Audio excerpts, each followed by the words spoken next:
Well, good day, YouTube, and welcome to another episode of the Albino Rhino Beer Review live here in Regina, Saskatchewan. That's right, it's going to be so interesting and so weird to say we're live in Regina over in hi Otis, because we've been in Ontario most of our lives, and Nunavik for a bit and Manitoba for a bit, but now we're here, and the St. Bernard came to say hi. Today is his birthday, guys. He turned 1 today. This is his 1-year birthday. Mwah, I love you, buddy. Yeah, you're a year old now. Yes, you are. Anyway, today we are looking at Nokomis Craft Ale's Pale Ale, which is apparently their flagship beer. So this brewery is in Nokomis, Saskatchewan. They are, I don't know if they own Pile of Bones or Pile of Bones here in Regina owns them, but Pile of Bones was hiring a brewer, and they said that if you got a job with them, you had to brew every once in a while in Nokomis as well. I applied for that job. Didn't even get an interview. It hurts right here a little bit, Didn't even get an interview. I've trained some of the people that brew beer in this country. Couldn't get a job or an interview. Couldn't even get an interview. Just saying, couldn't get an interview. Couldn't get an interview.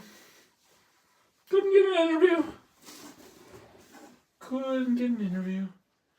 This house is so fucking crooked. Anyway, what do we got going on here? 5.5% alcohol by volume. It says it is unfiltered and unpasteurized. Keep cold. Well, that's great because, the store that sold this to me did not keep it cold. Ingredients: water, barley, hops, and yeast. Brewed by Nokomis Craft Ales, First Avenue East, Nokomis, Saskatchewan.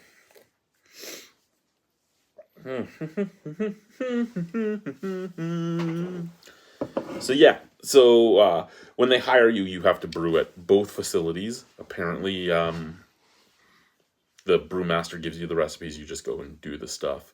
And again, like I said, applied. Nothing.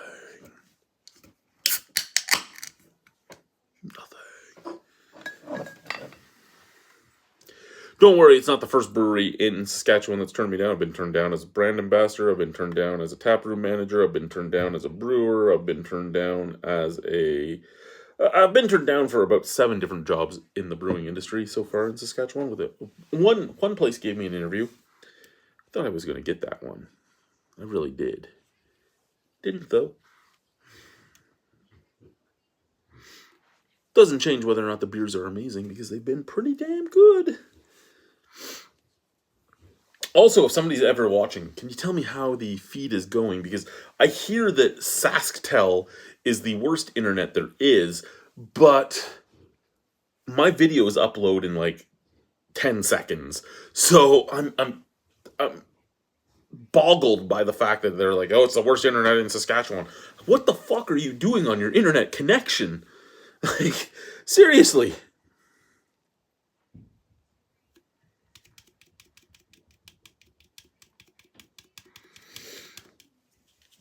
So when I'm done this, I'll go upstairs, I'll take the puppy out one more time. I'm going to take a freezer out to the garage. So again, I don't know if this is all the Nokomis cans. I don't know if they're all like this, but so many other companies in this province do the same things, just change the color. So I'm going to assume that Nokomis does the same.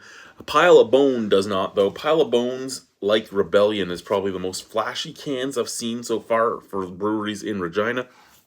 District are all pretty simple that I've seen. I haven't seen a lot of others. Just looking over there at what's here from Regina, and yeah, Rebellion is big. Multinational looks like it has some pretty flashy cans, as does Pile of Bones, but the rest of them seem to be fairly nonchalant. So, brassy color,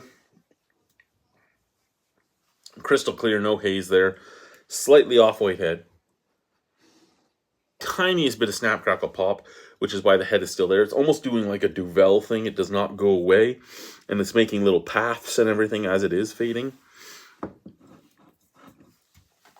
Very nice looking beer, though. It does look the part, and we'll sniff the can first, shall we? That reminds me of the old Ontario Pale Ales, if you know what I mean, like the original Tank House from Mill Street, or Fish IPA from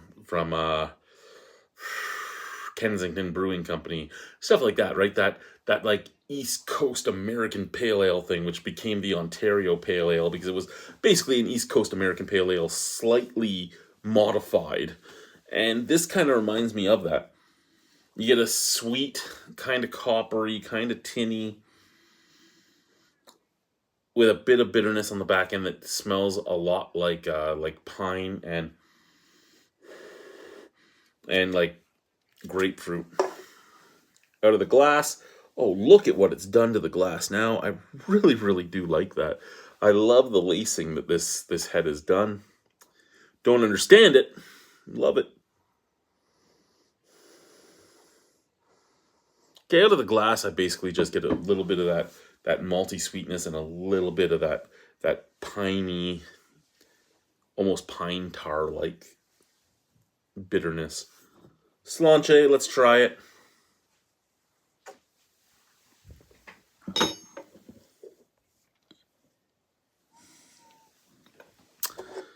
Nobody ever joins me for these lives anymore. I'm always alone. It's just me and my beer.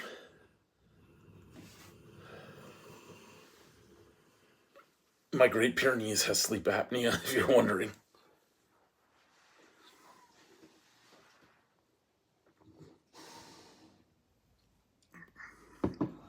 Oh. Okay. That reminds me of an Ontario Pale Ale. Straight and true. Piney. Grapefruity. A little bit of a caffeine pill bitterness, like you chewed on the caffeine pill. Forefront, a little bit of maltiness and just nonchalant maltiness. It's exactly like the Ontario Pale Ales that I grew up on. Is that a bad pale ale? No, it's not a bad pale ale. Is it a pale ale that I would want to drink normally? No, but I know that there's millions of people in Ontario that love this flavor profile. And there's probably a good deal of people in Saskatchewan that love this flavor profile. I'm just not one of them. I'm okay with it. Originally, I was a lot worse with it than I am today. But it's not... This is the thing, right? I am a stout guy. I am a porter guy. I like sours. I like wheats. I like radlers.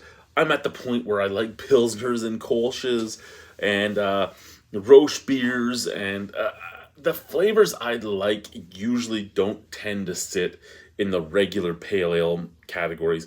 And when it comes to IPAs, I like the fresh and juicy IPAs or the sour IPAs and pale ales and stuff like that more than I like the old school original stuff. And this is like one of those things that I could have...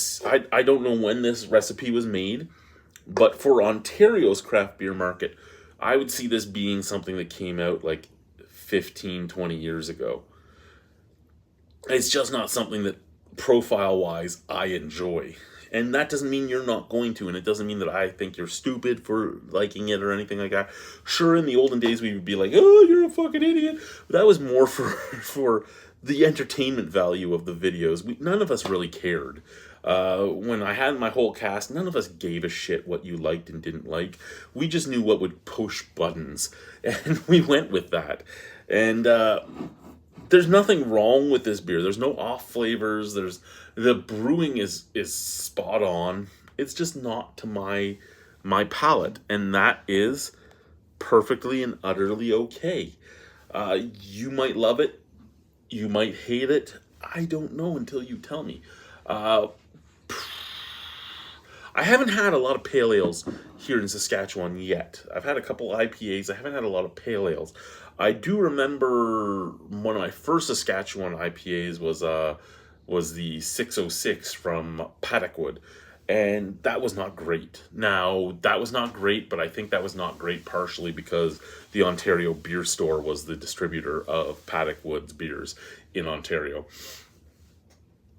it was great that we were able to get a Saskatchewan beer back then, because this was like, oh, we probably did that review 9 years ago, 10 years ago, maybe even more. We started doing that. Well, my son's 14 now, so we started doing this at I would have been 27 when we started doing the reviews. So it was somewhere between 27 and 31 that we hit the Paddock Wood beers. So I mean, those recipes may have changed as well, but I kind of remember it being somewhat similar to this, which would hit perfectly right with where I'm thinking that this hop profile would probably have been. And I give you credit, if you made a recipe that has sold well like 15 years ago and you don't change it, I give you credit, because most companies have edited things, changed things. I mean, Great Lakes talks about it all the time. Crazy Canuck, I hated it at one point, and I went into Great Lakes to do a video there, and Trent and all them are like, you should try it again. And I'm like, why? And they're like, well, we use a different hop profile now, but it's the same name. Yeah, well, we edit our recipes for what's trending at the time. I'm like, oh, okay, I'll try. And I liked it that second time, but I don't like that. If you made a recipe, stick with your recipe. I know a lot of brewers in Ontario that do that all the time. The beer never tastes exactly the same because they're always playing with the recipe. So I have props and kudos to people that make their recipe and stick to it regardless of whether people love it or not, because you're never going to please everybody. You never are. I've made beers that I personally do not like, but other people like it. So I would make it again because other people liked it, because that's the way business goes, right? If you can sell it, you can go ahead. It doesn't matter if you personally like it, as long as people like it enough to buy it. If I only made the stuff I liked and I owned a brewery, I can't guarantee the brewery would still be standing, because the way I like things isn't necessarily the way you like things or the general public likes things. And the general public is what keeps you in business. My wife's probably hoping I shut up soon, so let's shut up soon. I like it, but I don't like it at the same time. I like it in that there's no faults in it. I like it in that I believe that they've kept the same recipe for years. I like it in that stylistically, it hits all the points, but it's not a recipe that I personally am a fan of. For that reason and that reason alone, it's still above the 50 percentile. So if it's above the 50 percentile, I will give it my mark. If it's below, I'll just say it's not for me. But it's not for me. That being said, I could drink it. I still have 3 of them, and I will drink them. It's just not something that I'm ecstatic about or excited about. For that reason and that reason alone, it would probably get a 5.75 out of 10. But again, this is my personal opinion on the beer. I'm sure there's millions of people that would love this beer. And that's great, because if I'm not drinking it, there's more of it for you. I would love to try some other Nokomis stuff. The stuff I've had from Pile of Bones so far has been really good. So I can only assume that I will find something in that brewery that I love. And that's the one thing about the beer industry that's really great, is every brewery, every style, you'll find something you love. You'll probably find something you dislike as well, but you'll find something you love. So thank you guys for watching. Have a wonderful evening. Au revoir, a bientôt. See you soon. Bye-bye. And there's the X.